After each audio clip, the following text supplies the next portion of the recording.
Years ago, many, many years ago, in fact, 1972, I was sitting at my desk at about 4:30 in the morning at the headquarters of the Commander-in-Chief of the United States Pacific Fleet, arranging the information that had come in over the last 24 hours into a logical order so that we could prepare a briefing for the Admiral and his staff, which would take place later that morning.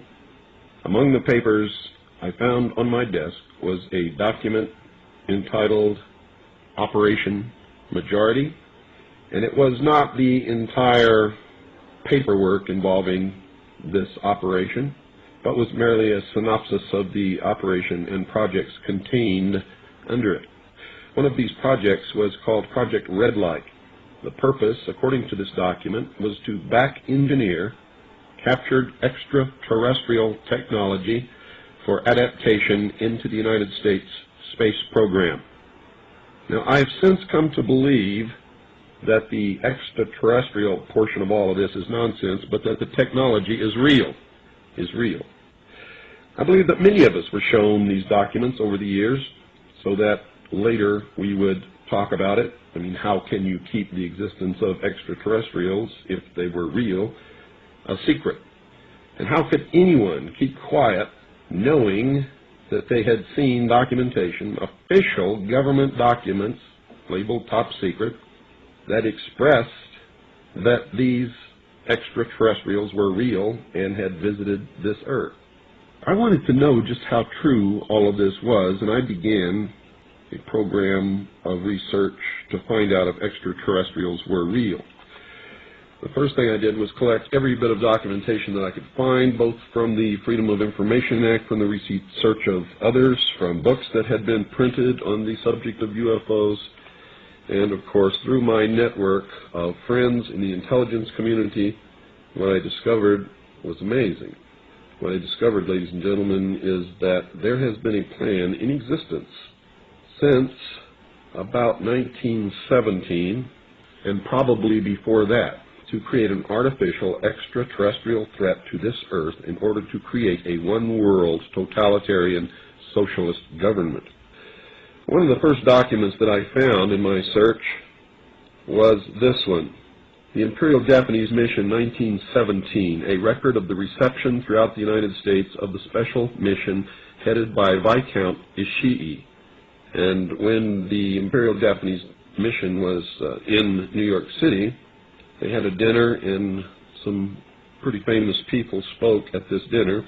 One of them was John Dewey. John Dewey is the father of our failing, disastrous public education system. Here's what he said.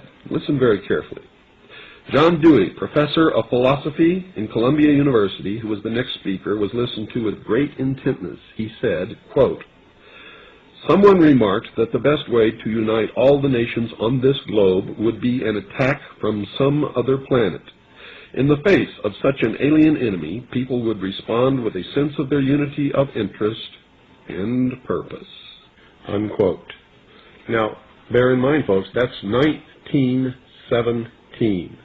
One of the next documents that I found, and I found quite a few, but one that's pretty important, is called the Report from Iron Mountain, the probability and desirability of permanent peace. Now, I encourage you to find this book, wherever you can find it. I don't know where you can get it, but find it. Page 66. Credibility, in fact, lies at the heart of the problem of developing a political substitute for war. This is where the space race proposals, in many ways so well suited as economic substitutes for war, fall short. The most ambitious and unrealistic space project cannot of itself generate a believable external menace. It has been hotly argued that such a menace would offer the last best hope of peace, etc., by uniting mankind against the danger of destruction by creatures from other planets or from outer space. Experiments have been proposed to test the credibility of an out-of-our-world invasion threat. And it continues on another page. Nevertheless, an effective political substitute for war would require alternate enemies, some of which might seem equally far-fetched in the context of the current war system. It may be, for instance, that gross pollution of the environment can eventually replace the possibility of mass destruction by nuclear weapons as the principal substitute for war. Are you beginning to get the message, folks?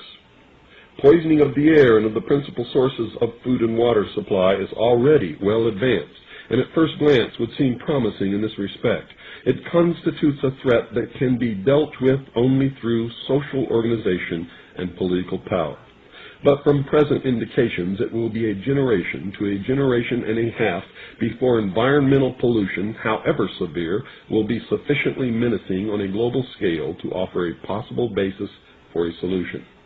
However unlikely some of the possible alternate enemies we have mentioned may seem, we must emphasize that one must be found of credible quality and magnitude if a transition to peace is ever to come about without social disintegration.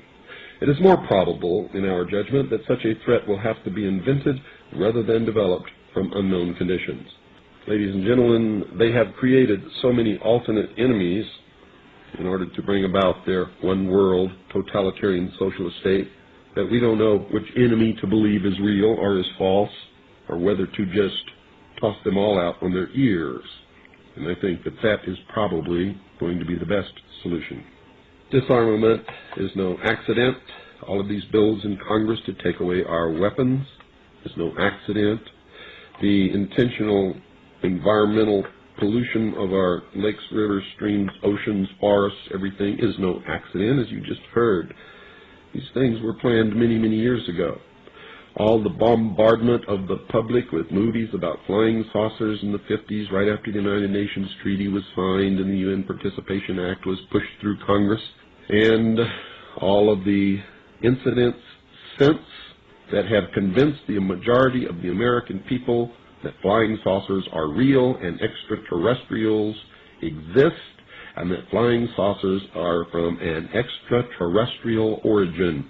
This is being promulgated in many ways, by television commercials, in the movies, in the newspapers, by creating incidents either real or imagined. I believe, because of my research and because of the extensive documentation that I've found and that is in my book, that this whole scenario has been created to give us an artificial alien threat from outer space.